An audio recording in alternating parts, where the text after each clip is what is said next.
Even in Britain, which has run as a monarchy for all these years, the Scots have their own ministerial system. They have ministers running Scottish affairs. You have a minister for Welsh affairs. And we are here wanting to deal with 253 ethnic groups, or slightly less. And we want to promote only 3 of them, or 4 of them, as the case may be. So you will find, in all the ideas that are being put forward now, we want 6 federations. We want 8 federations. What are they saying? Allow the Hausa, the Yoruba, the Igbo to have 1 federation each. Then corral all the other minorities into certain federations. But in a true federation, all ethnic groups are equal, irrespective of size. If you talk of democracy, democracy is about that equality. And if you don't practice it, you are not a democrat. So, my advice, if we want to keep this country together, we must not accept simplistic solutions. This is a very complex country.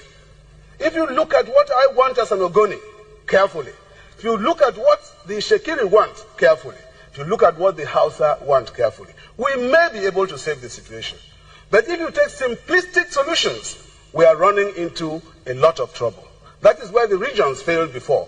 And 3 regions failed, 4 regions failed, now people are talking of 6 regions. 20 years after that failure. I submit that it is wrong. I have an idea what we can do. We must seek a formula. Besides, the United Nations itself has been working very seriously over the last 15 years on the question of minorities and of indigenous peoples. There are indigenous peoples in Nigeria. Yesterday I was sitting near a young man. He's a Kanuri, but he's settled in Lafia. I have a very fine friend from Lafia, Alaji Maidunuma. Very, very fine man. But he's a Kanuri. But he's Turaki of Lafia. Lafia belongs to the Ninzam people. What are the Ninzam people supposed to do? Are they supposed to like it? The same situation applies in Bauchi, where a lot of peoples are under Bauchi, where a lot of peoples are under the arm of other people. They are black people, all right, but it creates a situation of oppression. I submit that we have to look at it very carefully. Now, we must seek a formula which allows all ethnic groups in Nigeria to achieve self-determination and self-respect. This matter of self-respect is important. I go through the whole of this hall. I'm the only Ogoni man here. Is there any other Ogoni man? No. You are wearing the wrong clothes, my friend. Now, that creates... He's as tall as you are too. Yes, he is. Sitting down, he's as tall as I am.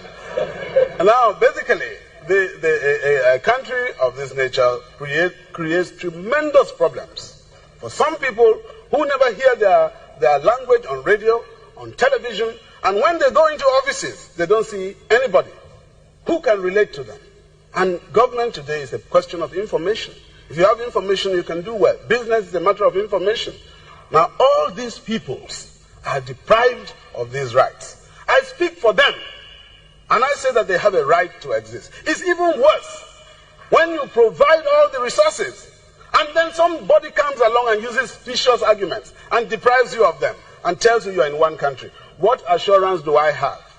What assurance do we have that tomorrow the powerful among us will not just say, look, we don't want anything to do with Nigeria anymore.